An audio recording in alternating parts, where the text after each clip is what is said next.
हमारे पूर्वज वहीं से आए हैं। धतुरहा तिवारी, शांडिल्य गोत्र। आपका गोत्र क्या है? वशिष्ठ। ये दास अनिरुद्ध भी तिवारी ही है, शांडिल गोत्र।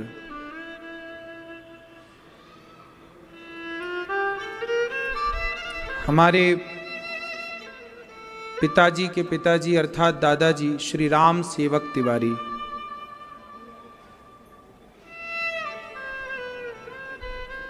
वहीं से थे, फिर वहां से आए। तो हम सब भगवान की ही शरण से यहां वहां गए हैं।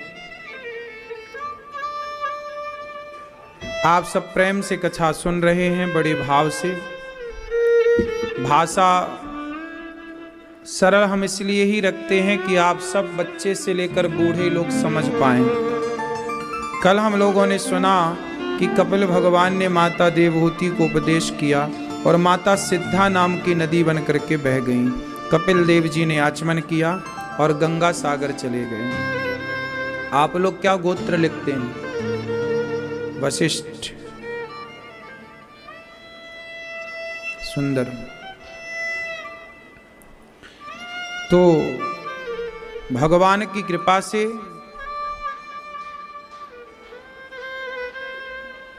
मनु जी महाराज के जो बेटे हुए हैं दो, प्रियव्रत और उत्तानपाद।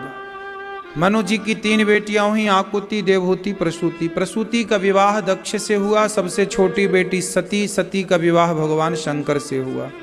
एक बार माता सती को भगवान राम पर संदेह हो गया।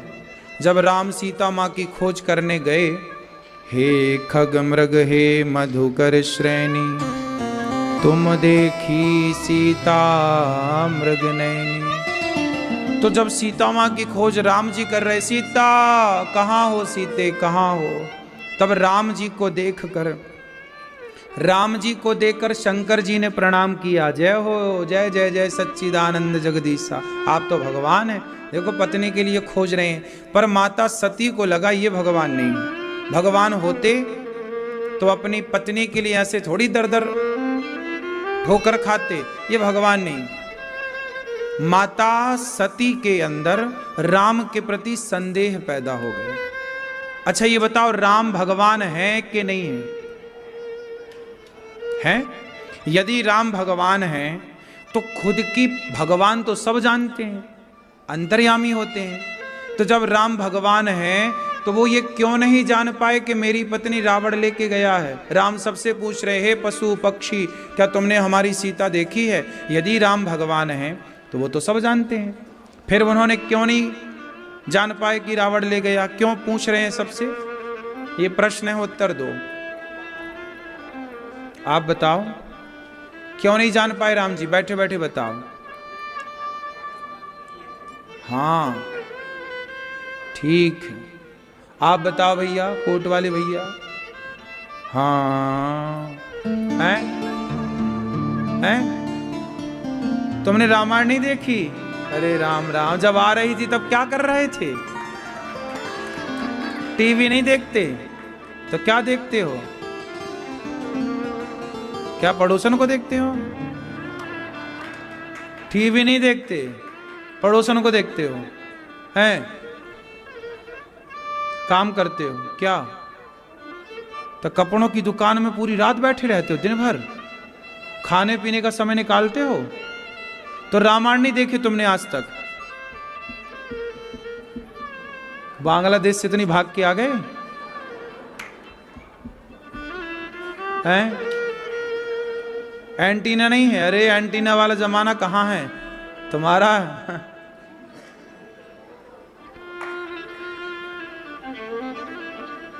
अब बताओ, राम जी को जानते हो? कौन है राम जी? हैं? राम सीता। कितने भाई हैं राम जी? कौन कौन?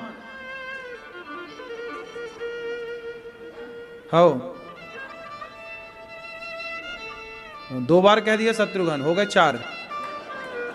हाँ, राम शत्रुघ्न, शत्रुघ्न भरत, जय बात।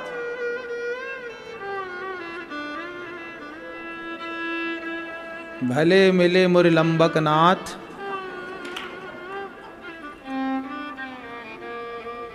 राम जी के पिताजी का नाम क्या है? अरे उनको बताने दो, तुम पहले बताओगी मैया। तुमसे पूछ लें, चलो बताओ राम जी की बहन का नाम बताओ तुम। अब बताओ। हैं बेटा, रामायण वगैरह देख लिया करो। रामचरितमानस पढ़ते हो? नहीं पढ़ते? चलो, कथाएं सुनते हो? ठीक है, कथाएं सुनते रहना है। व्यापार करना अच्छा है, दुकान चलाना अच्छा है, पर अपने धर्म को जानना, भगवान के बारे में थोड़ा जानना अच्छा है। आप सबके बारे में जानती हो। कितने भाई हो आप लोग? हाँ, तुम 4 भाई हो। चारों के नाम बताओ।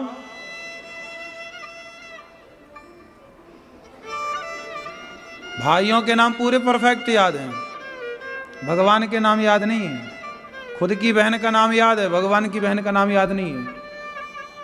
हाँ, क्या से क्या हो गए देखते देखते। ये सनातन की स्थिति। सुनो, भगवान राम भगवान है, वो अंतर्यामी है, लेकिन भगवान राम लीला कर रहे हैं। सबसे पूछ रहे हैं, हे पशु पक्षी कहाँ है सीता? सती माता को संदेह हो गया कि ये भगवान नहीं है। अच्छा बताओ, राम भगवान है कि नहीं? क्यों आप बताओ, हैं?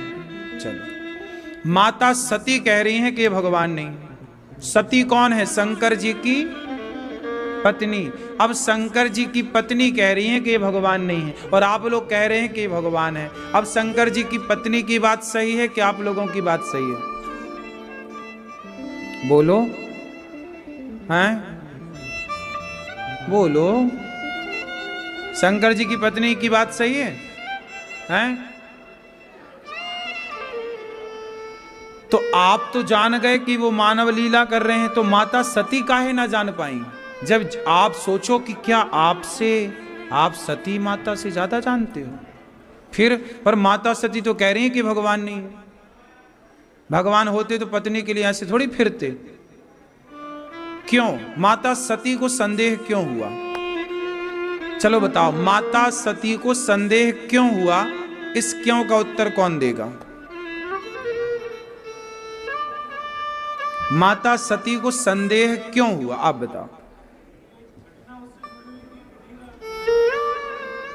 नहीं, ये कोई ठोस प्रमाण नहीं है। ठोस बात करो। माता सती को संदेह हुआ ही क्यों, जबकि शंकर जी को तो नहीं हुआ संदेह? शंकर जी तो कह रहे हैं कि भगवान है, समझा भी रहे हैं सती भगवान है। ये तुम समझ नहीं पा रही, भगवान है, ये लीला कर रहे हैं। माता सती नहीं समझी। क्यों? इसके पीछे जरा हमें चलना पड़ेगा। माता सती को संदेह क्यों हुआ? क्योंकि माता सती ने अभी उस संदेह के ठीक पहले शंकर जी और सती दोनों कथा सुनने गए थे। एक बार त्रेता युग माही शंभु गए कुंभज ऋषि पाही, संग सती जग जननी भवानी, पूजे ऋषि अखिलेश्वर जानी। तो अगस्त जी ने कथा सुनाई थी शंकर जी को और सती को। तो भगवान शंकर ने तो कथा श्रद्धा से सुनी, पर माता सती ने कथा को श्रद्धा से नहीं सुना। जिसकी श्रद्धा भगवान की कथा में नहीं है, उसकी श्रद्धा भगवान में कभी हो नहीं सकती। इसलिए भगवान में श्रद्धा तब होगी ना जब भगवान की कथा में श्रद्धा होगी। तो माता सती तो कथा सुन ही नहीं पाई अच्छे से, उनका मन ही नहीं लग रहा था।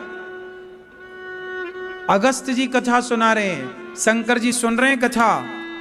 जैसे आप लोग मूवी देखने जाते हो पिक्चर, ऐसे शंकर जी कथा जब समय निकलता तो शंकर जी कथा सुनने जाते थे सती को लेकर। लेकिन सती की श्रद्धा कथा में हुई नहीं। तो सुनो, जिनकी श्रद्धा कथाओं में नहीं, उनकी श्रद्धा भगवान में कभी नहीं हो सकती। आप कहो कि जी हम तो कथा सुनते ही नहीं पर भगवान को बहुत मानते हैं, हो ही नहीं सकता। जिसका प्रेम भगवान की कथा में ना हो। हनुमान जी राम को मानते हैं लेकिन राम कथा सुनवे को रसिया। हनुमान जी क्या सुनते हैं? राम की। बिना कथा सुने भगवान से प्रेम होगा ही नहीं। भक्ति स्वतंत्र सकल सुख खानी, पर बिनु सत्संग न पावे प्राणी। कहते हैं सत्संग जरूरी, एक घड़ी आधे घड़ी आधे की पुनियाद, तुलसी चर्चा राम की हरहि कोटि अपराध। माता सती को संदेह इसलिए हुआ क्योंकि माता सती को कथा में संदेह था। इसलिए कहता हूं कथा से सुनोगे, कथा में श्रद्धा होगी तो भगवान में अपने आप श्रद्धा हो जाएगी। आजकल के युवाओं की विडंबना क्या बन गई मैया? आजकल के युवा कथाओं में कोई श्रद्धा नहीं रखते, इसलिए आजकल का युवा भगवान में श्रद्धा नहीं रखता। कथाओं में श्रद्धा नहीं है तो ईश्वर में श्रद्धा कैसे होगी? इसलिए आजकल के युवा, आजकल के नौजवान मंदिर नहीं जाते पर शराब पीने क्लबों में जरूर जाते हैं। उन्हें वो कहते हैं यार मंदिर क्यों जाएं, तो पाखंड है, तो ढोंग है। ठीक है, तुम पाखंड ढोंग कह रहे हो, ठीक है तुम, लेकिन तुम शराब पी के पराई औरतों के संग क्लबों में नाच रहे हो, ये कौन सी तुम्हारी विद्युतता है? ये कौन सी तुम्हारी समझदारी है?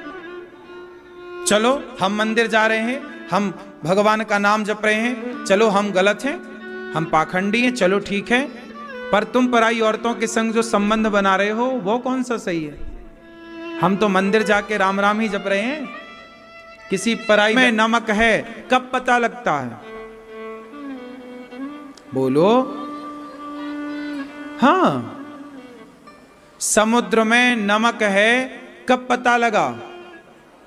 क्यों? समुद्र का पानी खारा है, यह आपको कब पता लगा? बताओ। है? जब कोई नमक, जब कोई समुद्र के पानी को अपनी जिह्वा पर लगाएगा, कहां लगाएगा? जैसे ही अपने मुंह पे रखेगा उसे पता लग जाएगा कि खारा है। अच्छा, मुंह पे रखे बिना क्या पता लग रहा है? देखने से। क्या देखने से दिख रहा है? देखने से तो समुद्र का पानी बड़ा शुद्ध दिखता है, बड़ा कंचन पवित्र। बोलो हाँ। लेकिन जैसे ही जिह्वा पर रखा तो क्या पता लगा कि इसमें क्या है? नमक है। जैसे समुद्र के पानी को जिह्वा पर लगाने से पता लगा कि नमक है, उसी तरह जब भगवान का नाम जिह्वा पर आएगा और श्रद्धा से नाम जप होगा तो पता लगेगा कि कण कण में भगवान है। जैसे समुद्र की बूंद में नमक है कब पता लगा? जब चखा। ऐसे ही जब भक्ति करोगे तो पता लगेगा कि ईश्वर कहां है। जो नहीं दिखता, जरूरी नहीं है कि ना दिखने वाली चीज ना हो। नमक नहीं दिखता समुद्र की बूंद में पर है, खुशबू नजर नहीं आती गुलाब में पर है, बहुत सारी चीजें ऐसी हैं जो दिखाई तो नहीं पड़ती पर हैं। तो ये थोड़ी मान लिया जाए कि नहीं दिख रहा है तो नहीं है, वाह है। माता सती पार्वती बनकर आई और शिव पार्वती का फिर विवाह हुआ। माता सती राम की परीक्षा लेने गई, फेल हो गई। इस पूरी कथा से ये समझ आया कि भगवान पर श्रद्धा हो तो जाना जाए, संदेह होए तो माता सती ना जान पाई संदेह से। शंकर जी को कहना पड़ा कि हुई है सोई जो राम रचि राखा, को करी तर्क बढ़ा वहीं शाखा। अच्छा एक बात बताओ, महामृत्युंजय जप करने से मृत्यु टल जाती है कि नहीं? बोलो। यदि महामृत्युंजय का जाप करने से मृत्यु टलती है तो भगवान शंकर खुद अपनी पत्नी सती की मृत्यु क्यों ना टाल पाए? क्यों ना टाल पाए?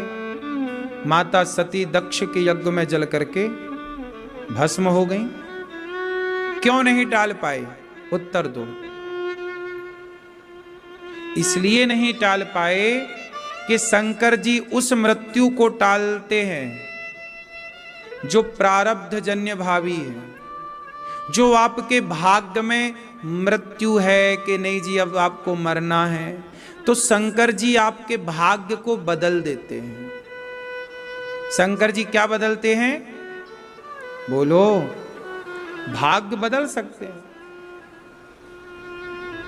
प्रारब्ध जन्य भावी है, होनी, शंकर जी उसे बदल सकते हैं, लेकिन एक हरि इच्छा भावी बलवाना, जहां प्रभु की इच्छा हो वहां पर शंकर जी भी नहीं बदल सकते। तो माता सती का संदेह करना, जलना और पार्वती बनना, ये हरि की इच्छा थी। मतलब ये प्रभु की इच्छा थी। माता सती संदेह करती हैं तो समाज का संदेह मिटता है। माता सती संदेह ना करती तो राम पर समाज का संदेह बना रहता। तो राम पर समाज का संदेह ना हो, इसलिए पूरी ये लीला करनी पड़ी। तो ये हरि इच्छा भावी बलवाना है, ये प्रभु की इच्छा से हुआ, इसलिए उसे शंकर जी भी मैट ना पाए। ठीक है। तो मनु जी की 3 बेटियों की चर्चा हुई। मनु जी के 2 बेटे आकुति, देवहूति, प्रसूति के बाद प्रियव्रत। उत्तर बैठने का अधिकारी नहीं है। अब ध्रुव जी नीचे गिर गए। लंबी लंबी गहरी गहरी सांस लेते हुए ध्रुव जी अपने मां के पास पहुंचे। मां, मां, क्या हुआ बेटा?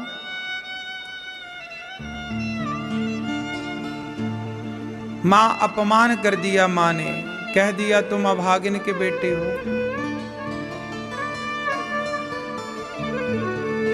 कह दिया अभागिन के बेटे हो। ध्रुव जी से मां ने कहा बेटा तेरी मां ने अपमान किया, पर तू अपमान की भावना ना रख। तू पिता की गोद में बैठना चाहता था ना, तू जा बेटा तप कर और उस गोद में बैठ के दिखा जिस गोद में तेरे पिता ना बैठ पाए। कहने का तात्पर्य ये हुआ कि देखो मां सुनीति कितनी अच्छी मां है। मां क्या कहती है कि तुझे पिता की गोद में बैठना था ना, जा परम पिता की गोद में बैठ।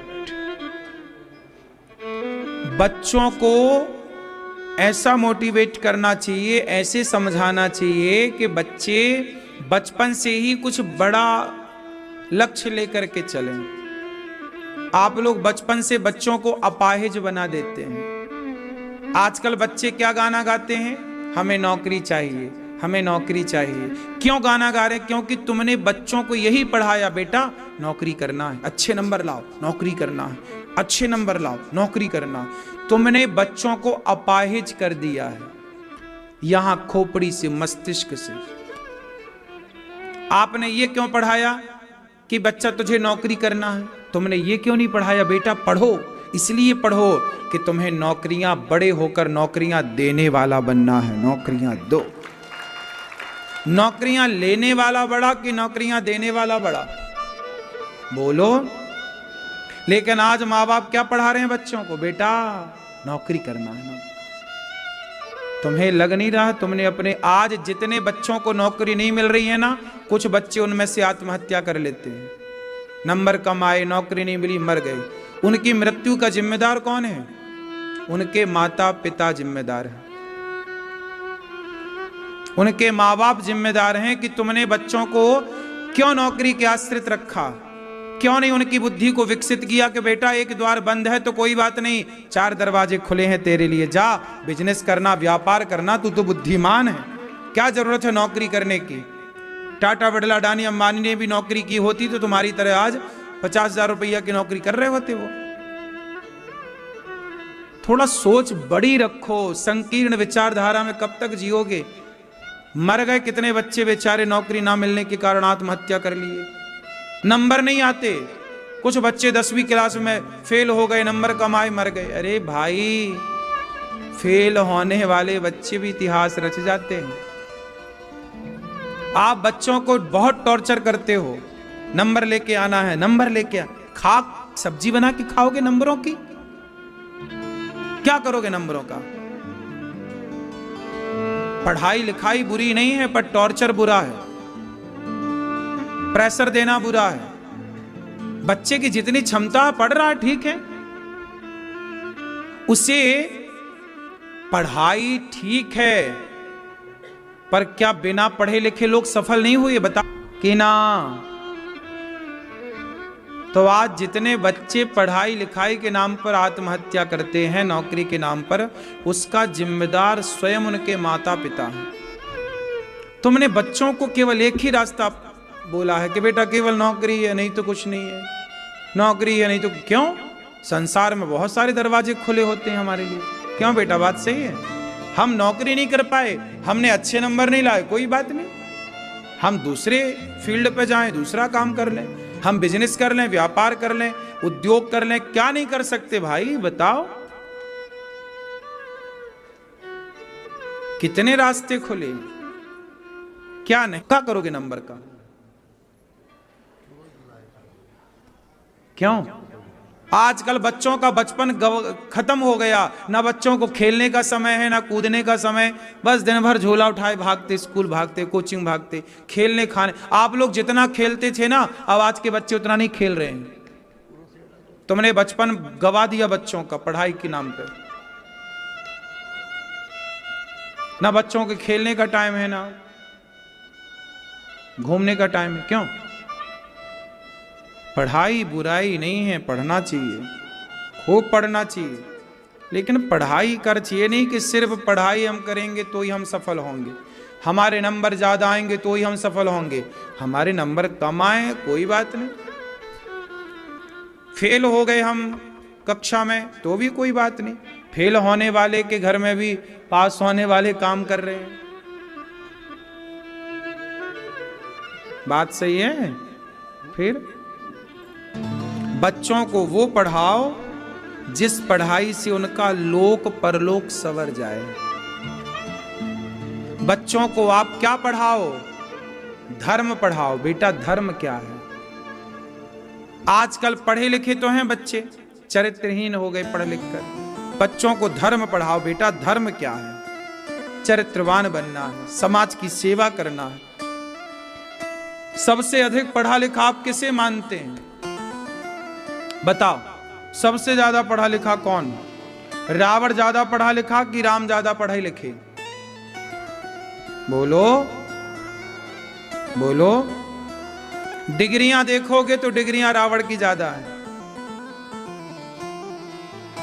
रावण ज्यादा पढ़ा लिखा था लेकिन राम से हार गया। राम तो कम ही पढ़े लिखे थे रावण के आगे। वो अलग विषय है कि राम भगवान है, पर सामान्य दृष्टि से देखा जाए तो रावण ज्यादा विद्वान था। इसलिए तो कथा ये भी आती है कि राम जी ने लक्ष्मण जी से कहा कि जाओ इससे कुछ सीख लो। आखिरी समय जब उसे बाण लगा तो राम जी ने खुद कहा लक्ष्मण जी से, जाओ लक्ष्मण, अब ऐसा विद्वान इस धरती पे ना पैदा होगा, जाओ कुछ उपदेश ले लो। तो रावण विद्वान तो था ही, इसमें कोई आश्चर्य नहीं है, कोई किंतु और परंतु नहीं है। लेकिन वो विद्वान होने के हमें वो बच्चे चाहिए जो दीन दुखी के काम आए, जो सबकी हेल्प करें। आज पढ़े लिखे लोग कर तो रहे हैं, जरूरत से ज्यादा भ्रष्टाचार। पढ़ा लिखा है लेकिन 1000 रुपया के बिना बात नहीं करता, 5000 लाओगे तो बात करेगा, वरना बात नहीं करने को है। तो पढ़ा लिखा जितने इस देश में पढ़े लिखे उन्होंने तो देश को बेचा है, अनपढ़ थोड़ी बेच रहा है। भ्रष्टाचार पढ़े लिखे तो कर रहे हैं, अनपढ़ थोड़ी कर रहा है। बोलो हाँ। जो जितना पढ़ा लिखा है उतना बड़ा भ्रष्टाचार कर रहा है। जो जितनी बड़ी पोस्ट पर है, जितने बड़े पद पर है, बड़े पद पर है मतलब पढ़ा लिखा है, पढ़ के गया, क्या कर रहा है वो? फिर पढ़े लिखे क्या कर रहे हैं? बेच तो रहे हैं अपनी भारत माता को। ऐसी पढ़ाई पढ़ाई है सरकार ने, ऐसी पढ़ाई पढ़ा रही है कि आदमी बेईमान हो रहा है। अरे ऐसी पढ़ाई पढ़ाओ ना कि बच्चा पढ़ के ईमानदार बने। नहीं, मर जाएंगे हम, बेईमानी नहीं करेंगे। ये क्यों नहीं पढ़ाई हो रही है? कौन सी पढ़ाई को आप पढ़ाई मानते हैं? जो आपको झूठ बोलना सिखाए या जो सच पर चलना सिखाए? आजकल पढ़े लिखे लोग झूठ बोल रहे हैं कि सच बोल रहे हैं? फिर क्या पढ़ाया है? क्या पढ़ाया जा रहा है? पहले पढ़ाया जाता था धर्म, पहले का आदमी हरिश्चंद्र जैसा होता था, मर गया बिक गया पर धर्म नहीं छोड़ा, सत्य नहीं छोड़ा, प्राण जाए पर वचन न जाए। और आजकल का आदमी तो पैसे के लिए कपड़े, बॉलीवुड क्या कर रहा, नंगा घूम रहा है बॉलीवुड, पैसे के चक्कर में कपड़े उतार के घोड़े ने फोटो खिंचवाई। बोलो हाँ। फिर ये तो पैसे के लिए नंगे होने को तैयार है। ये पढ़े लिखे लोग प्रचार कर रहे हैं, दाने दाने में केसर का दम, ये पढ़े लिखे लोग प्रचार कर रहे हैं। संडे हो या मंडे, अंडे का प्रचार पढ़े लिखे लोग कर रहे हैं। जंगली रमी डाउनलोड कौन करा रहा, पढ़े लिखे लोग डाउनलोड करा रहे हैं। पढ़े लिखे तो हैं पर तुम्हारे बच्चे को जुआ खेलना सिखा रहे हैं, तुम्हारे बच्चों को गुटखा खाना सिखा रहे हैं। मुझे पीने का शौक नहीं, पीता हूं गम भुलाने को। पढ़े लिखे तो हैं, ये तुम्हारे बच्चे को शराब पीना सिखा रहे हैं। आग लगे ऐसी पढ़ाई में जो तुम्हें झूठा बना दे। हम कम पढ़े लिखे हैं पर सच के राह पर चलते हैं। आप भी अपने बच्चों को सच की पढ़ाई पढ़ाना बेटा, मर जाना अच्छा है। झूठ काहे बोलना यार, सच बोल के जिएंगे हम। क्यों मेरी माँ, क्या बोलती तू? सच बोलना है। और आज की पढ़ाई क्या सिखा रही है? बोलो, झूठ सिखा रही है कि नहीं? आजकल के बच्चे स्कूल जाते हैं, झूठ बोलना सीख जाते हैं। क्या मजाल, पहले का बच्चा झूठ नहीं बोलता था। पहले लोग झूठ बोलने से डरते थे। पहले लोग 1 लाख रुपया देने के बाद भी झूठी गवाही नहीं देते थे। आजकल तो आदमी 1 कप चाय में झूठी गवाही दे दे, यार तुमने चाय पिलाई, चलो हम तुम्हारे लिए झूठ बोलते हैं। पहले आदमी चींटी नहीं मारता था। पहले का अनपढ़ आदमी चींटी मारने से डरता था। और आजकल का पढ़ा लिखा अपने बाप को मारता है, अपनी मां को मारता है, और पैसा ले दे के मर्डर और करा देता है। बोलो हाँ कि ना?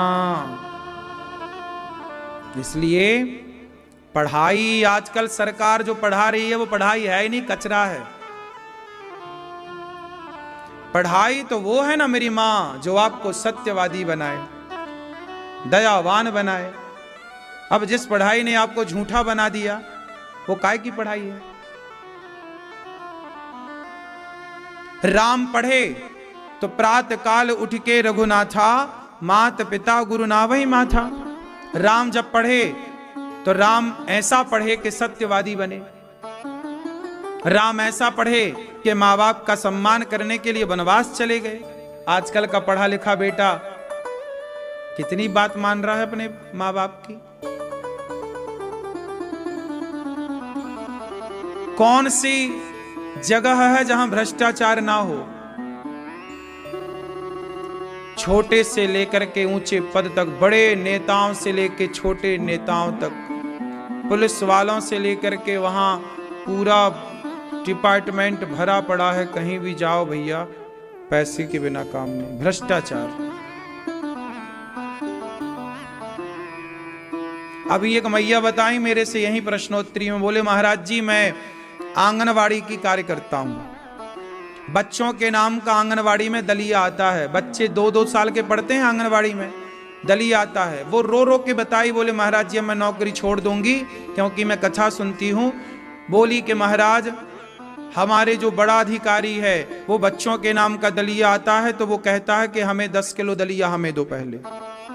सोचो बच्चों के दलिया खा रहे हैं ये एक एक। अब उन जो बड़ा आप होता है ना उसके अंडर में से 50 आंगनवाड़ी आते हैं, तो 50 आंगनवाड़ी केंद्र से उसने 10-10 किलो दलिया लिया, तो सोचो कि 50 गुणा 10 कर लो, फिर वो दलिया बेच देता होगा उसके बड़े अधिकारियों को थोड़ा थोड़ा पैसा। बोले सबको बढ़ता है ये पैसा। अब सोचो ये भ्रष्टाचार है। जो 2 साल का बच्चा है उसके नाम का जो दलिया आता है वो भी भ्रष्टाचार की बलि चढ़ता है इस देश में। ये बात सही है कि गलत है?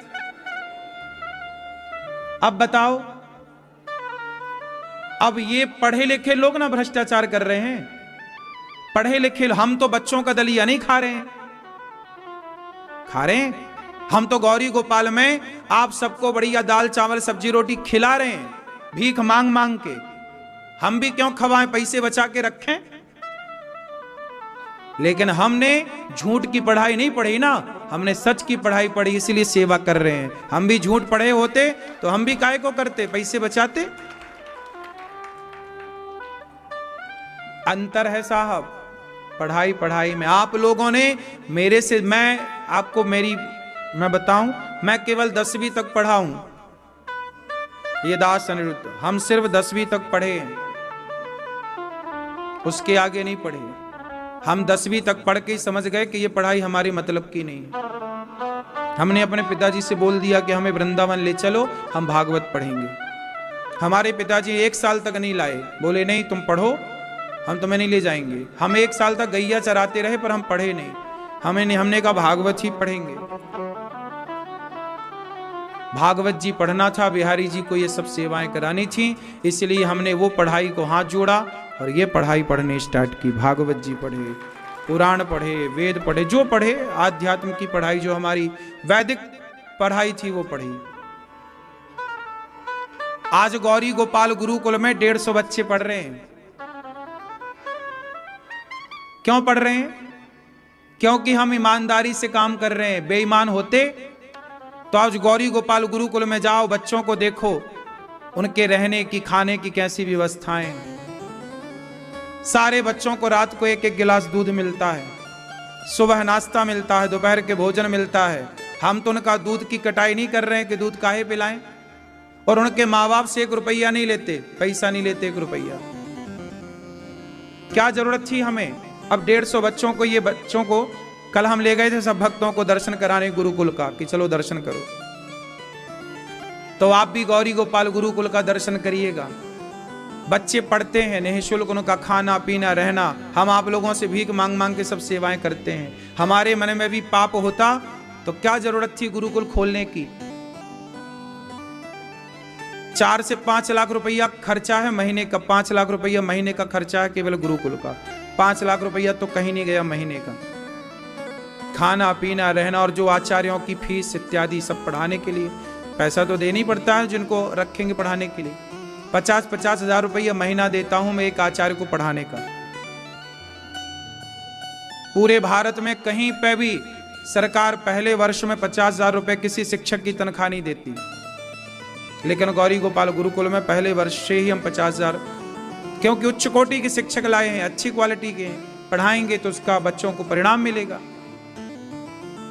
5 लाख रुपए महीने का कम से कम खर्चा, ज्यादा से ज्यादा तो अभी। और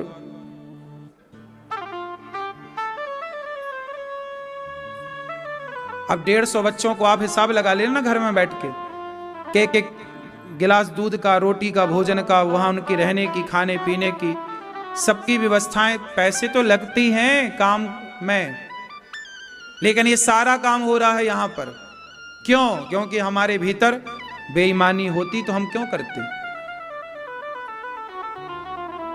हम भी 2-4 बच्चे ही रखते कि देखो जी 2-4 बच्चे पढ़ रहे हैं। नहीं, पूरा प्रॉपर बच्चों की सब व्यवस्थाएं, एक गुरुकुल जैसा गुरुकुल है। ये सब ईमानदारी से होता है मेरी माँ। अब आप गौरी गोपाल रसोई में जाके भोजन चेक करना, आप सबने प्रसादी पाई होगी। जो आप चावल खाते हो ना गौरी गोपाल रसोई का, वो चावल कौन सा मिलता आपको? आप में से कितने लोगों ने प्रसादी पाई गौरी गोपाल जी की रसोई में? चावल पाए कि नहीं? कौन सा चावल था वो? अब बताइए। बासमती चावल आप लोग अपने घर पे नहीं खाते, और जाके चेक कर लेना वो बासमती चावल है। हमारे देश में सबसे बढ़िया चावल बासमती ही बोला जाता है। 85 से लेके 90। क्यों मेरी मां?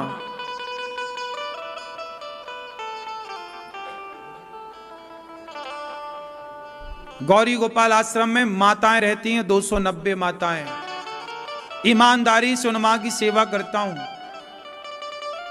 उन मां को कोई दवाई की कमी ना हो, उन मां को कोई चीज की कमी ना हो।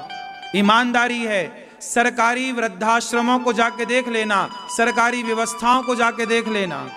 मैंने आपको बताया था ना कि सरकार की ओर से यहां पर एक अन्य क्षेत्र खोला गया वृंदावन में। 1 महीना ना चला पाई सरकार, और ये गौरी गोपाल में अन्य क्षेत्र 5 साल से चल रहा है, कोरोना काल से। तो इसलिए मेरी मां, क्योंकि करने वाला ईमानदार है तो करेगा। और करने वाला ही बेईमान हो जाएगा तो कुछ ना हो पाएगा। तो ये ईमानदारी का प्रमाण है कि गौरी गोपाल में जितनी सेवाएं चल रही हैं, इतनी सेवाएं आप आके देख भी नहीं पाते। यहाँ इतनी सारी माताएं हैं कि सभी माताओं का आप दर्शन भी नहीं कर पाते। यहाँ घूमने के लिए आपको कम से कम 2 से 3 घंटे का समय चाहिए, तब आप यहाँ की बारीकी को देख पाओगे। आप आए 10 मिनट में देख के चले गए, 10 मिनट में आप कुछ नहीं देख पाते। आपको समझने के लिए यहाँ की सेवाएं सोचिए। जबकि मैं बहुत ज्यादा पढ़ा लिखा नहीं हूं, लेकिन गौरी गोपाल आश्रम की सभी सेवाएं देखो सुव्यवस्थित चल रही हैं। समय से अपना सब काम चल रहा है, समय से अन्य। मैं यहां बैठा हूं फिर भी वहां पे अन्य क्षेत्र बट रहा है, रसोई बट रही है, साधु संतों को भोजन समय से बढ़ता, समय से सेवाएं चलती हैं। टाइम टू टाइम काम होता है, समय से काम होता है। क्यों होता है? क्योंकि ईमानदार हैं। जहां बेईमानी होती है वहां व्यक्ति का स्वार्थ होता है, और जहां स्वार्थ होता है स्वार्थी व्यक्ति ईमानदार हो ही नहीं सकता। इसलिए अपना निज स्वार्थ छोड़ करके हम देश के लिए, समाज के लिए सोचेंगे, तब ईमानदार बनेंगे। ईमानदार वही होगा जो सबके लिए सोचता होगा। जो अपने लिए सोचा वो स्वार्थी है, वो ईमानदार नहीं हो सकता। अपने लिए सोचता है इसलिए तो आदमी दूसरों का पैसा ले लेता है। आपको मैं बताऊं, मैं कभी किसी से 1 रुपए उधार नहीं लेता। यदि मैंने कभी बैंक से लोन लिया तो मैं जल्दी उसे चुकाने की कोशिश करता हूं। मैंने कभी जरूरत पड़ने पर कभी 1,50,000 रुपया किसी से लेना पड़े तो तुरंत मैं 10 दिन के भीतर देता हूं। भैया तेरा पैसा लेके मैं मर गया तो इसलिए पहले तू पकड़। मैं 1 रुपया किसी का बेईमानी का या उधार भी नहीं लेता। मैं नमक रोटी खा लेता हूं पर मैं उधारी से बचता हूं। मुझे लगता है कि भैया जो है नमक रोटी से गुजारा कर लूं पर उधारी ना लूं। उधार कर्जा खा के मरना सबसे बड़ा पाप है। किसी का पैसा आपने खा लिया और आपने चुकाया नहीं और आप मर गए तो अगला जन्म आपको लेना पड़ेगा, कुत्ता बन के आकर के उसके घर का उसका पैसा चुकाना पड़ेगा। तो अगला जन्म कुत्ता बनना है तो कर्जा खा के मरो। कई लोग तो आज ऐसे हैं खा के मर जाते हैं, देते ही नहीं। यही ईमानदारी है मेरी मां। हमने बचपन से यही सीखा है। हमारी पूंजी हमारे संस्कार ही हैं, हमारा स्वभाव ही हमारी पूंजी है। 1 रुपए नहीं खाते किसी का। पैसा ईमानदारी से लेते हैं। आप देते हैं कि अन्य क्षेत्र बंटवाओ, हमारी ओर से बंटवा देते हैं। लो भैया आप आओ, अपनी आंखों से देख लो। ये हमारी मैया ने आज बोला कि हमें रसगुल्ले बंटवाने हैं, गुलाब जामुन बंटवानी है बच्चों को और यहाँ सबको। मैया ने आई खुद अपने हाथ से टका बांटी, देख के संतुष्टि मिली, अपने हाथ से बांट लिया। जो आपको बंटवाना है खुद आओ बंटवाओ, बन जाएगा आपके नाम का। यहाँ पे आप देख लो, अपने हाथ से बांटो। ठीक है मेरी माँ, ये पारदर्शिता है। यहाँ बेईमानी हम क्यों करें किसी से? बेईमानी करते तो आज यहां बैठ के आपके सामने इतनी बातें ना कर पाते। क्यों जी? बेईमानी आदमी की महीना भर चलती है, 2 महीने चलती है, साल भर चलती है। बेईमानी आदमी केवल साल भर चलाएगा, पर ईमानदारी सदा चलती है। इसलिए हम कहते हैं 2 पैसे कम कमाओ, नमक रोटी खाओ, पर ईमानदारी से चलो, बेईमानी ना करो। किसी का 1 रुपया ना खाना, लिया है ईमानदारी से दे दो। भैया तुम रखो अपना। मैंने एक बार बचपन में, ये देखो, ये तो मेरे को अक्ल अब आई ना, लेकिन जब मैं छोटा था, मैं अपने छोटे का एक वाक्य आपको बताता हूं। पहले 1-2 बार मैंने ये वाक्य बताया, आज जरा सा मैं बता दूं। जब मैं छोटा था, जब मेरी उम्र 14 साल की थी, 13-14 मतलब 12-13-14 साल, ये साल का टाइम था।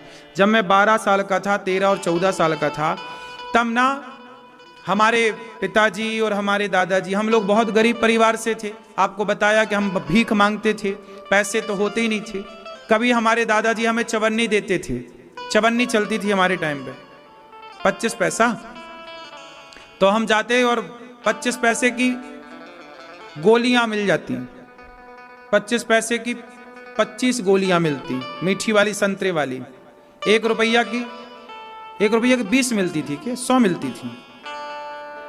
पंजी की 1 मिलती थी, हाँ नहीं 100 मिलती थी। पंजी की 1 5 पैसे, हाँ 20 ही मिलती, फिर ठीक कह रहे हो, 20 पंचे 100। तो 20 गोलियां मिलती थी, तो चवन्ने की 5 गोलियां मिलती थी। तो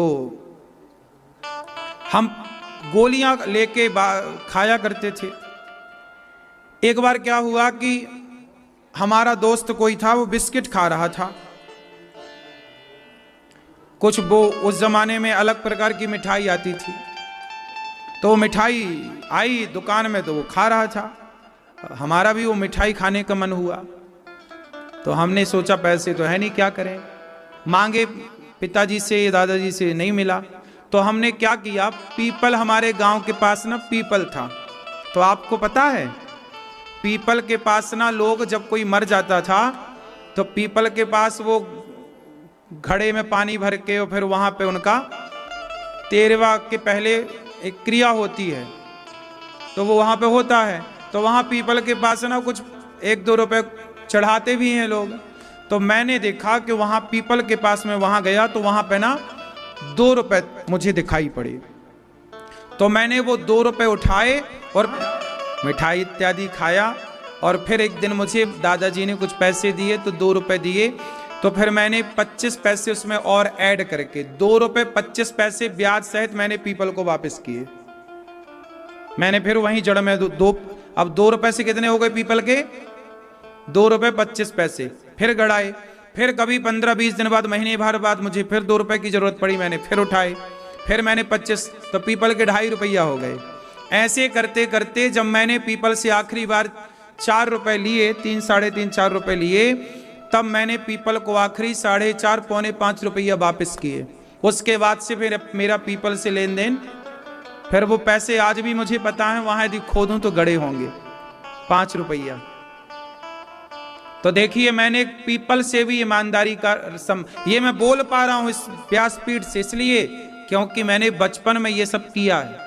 मैंने पीपल से ईमानदारी निभाई है साहब, इसलिए वो वासुदेव भगवान पीपल साक्षी हैं। वो भगवान ने जब देखा होगा कि बच्चा इस तरह की ईमानदारी से काम करता, इसलिए तो भगवान ने ये सेवाओं की जिम्मेदारी दे रखी है। इसलिए तो भगवान ये सारा कार्य दास अनिरुद्ध से करा रहे हैं सेवा का। तो मैंने पीपल से भी ईमानदारी रखी है, तो इंसानों से तो ईमानदारी रखूंगा ही। लेन देन मेरा पीपल से भी परफेक्ट था। क्यों जी, बात सही है। ये मेरे बचपन की घटना है और सत्य घटना है, सत्य है इसलिए कह पा रहा हूं।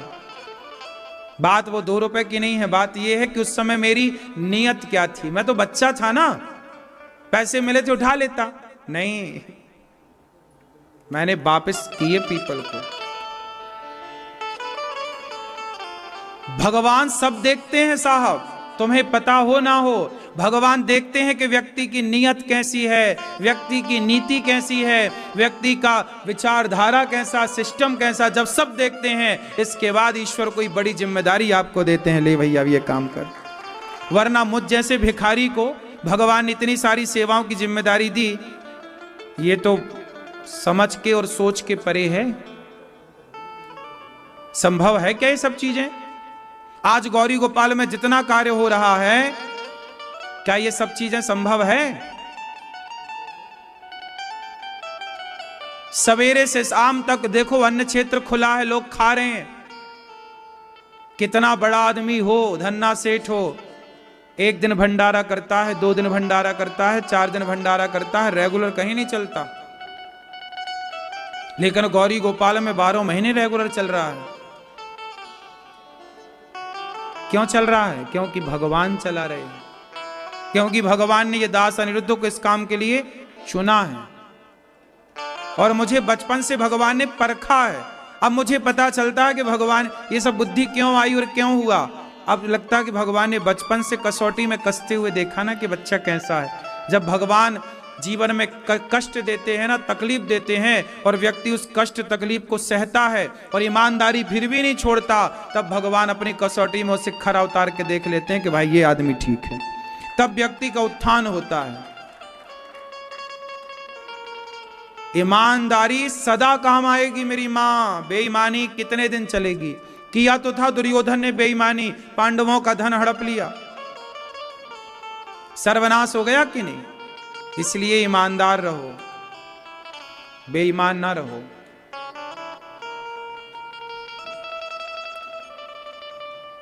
भला कीजिए भला होगा, बुरा कीजिए बुरा होगा। यहीं कर्जा यहीं कर कर चुकाना है, सजन रे झूठ मत बोलो, प्रभु के पास जा। न हाथी है न घोड़ा है, वहां पैदल ही जाना है, सजन रे झूठ मत बोलो, प्रभु के। माता सुनीति के उपदेश से ध्रुव जी अपने पिता की गोद से उतरकर अब भगवान की गोद में बैठने चले। नारद जी ने द्वादशाक्षर मंत्र दिया, उस मंत्र का जाप करके ध्रुव जी ने भगवान का साक्षात्कार किया। ध्रुव जी ने भगवान को पाया। भगवान ने कहा तुम्हें राज्य गद्दी की कामना थी, हम तुम्हें 36,000 वर्ष का राज्य देते हैं। ध्रुव जी को देकर के भगवान ने दर्शन देकर भगवान विदा भये। ध्रुव जी राजा बने। ध्रुव जी अंत समय भगवान का चिंतन करते हुए मृत्यु के सिर पर पांव रखकर यक्षों को मारा, उनके भाई को मार दिया था। मनु जी ने समझाया, कुबेर जी ने भक्ति का वरदान दिया। अलग है और सिम कार्ड अलग है। उसी तरह शरीर मोबाइल की तरह है, आत्मा सिम। अच्छा, आत्मा होती है कि नहीं होती? आत्मा जैसी कोई सत्ता है इस जगत में कि नहीं है? हैं?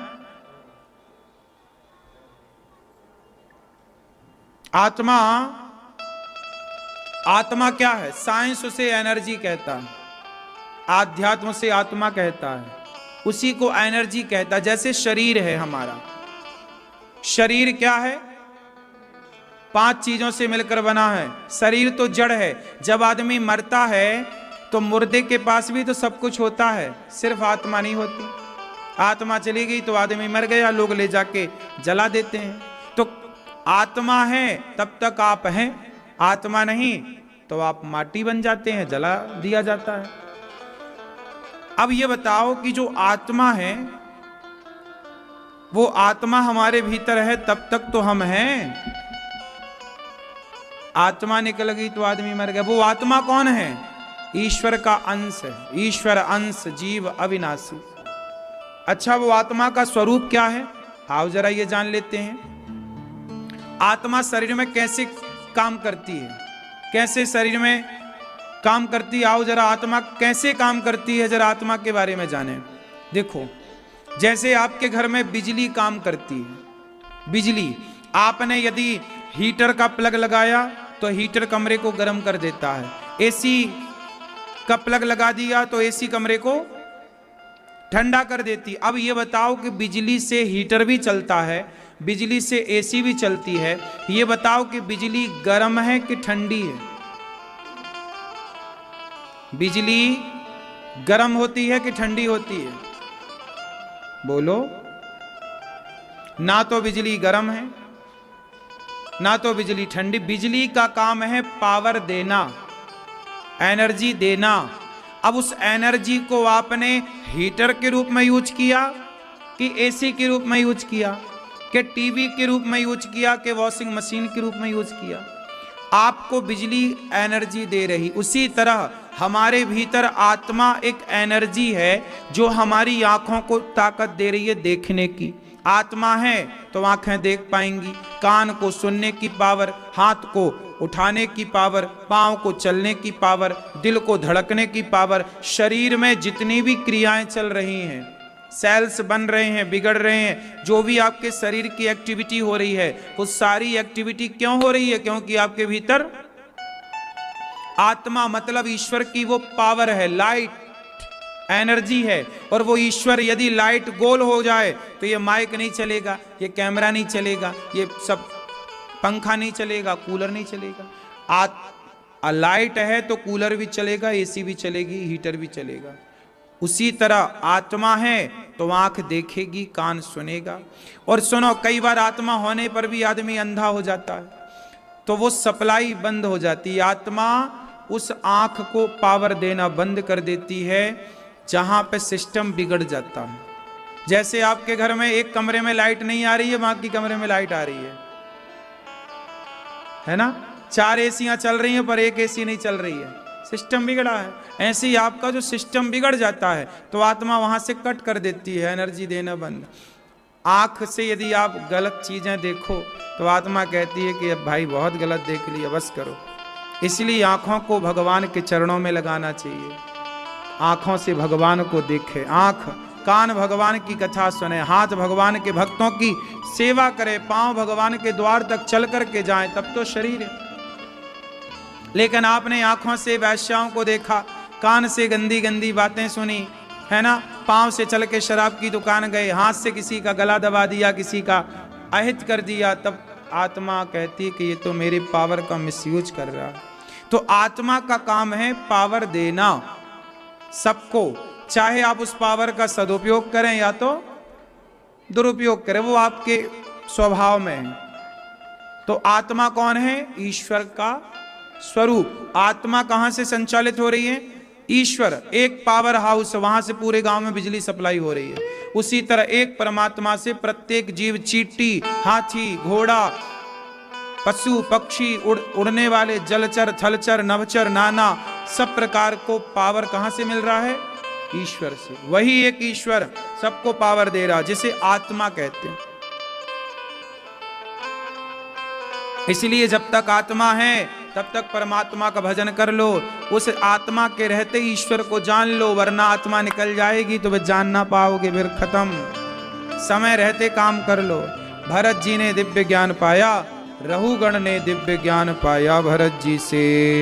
इसके बाद दोनों भगवत धाम गए। 28 प्रकार के नरकों का वर्णन किया गया है।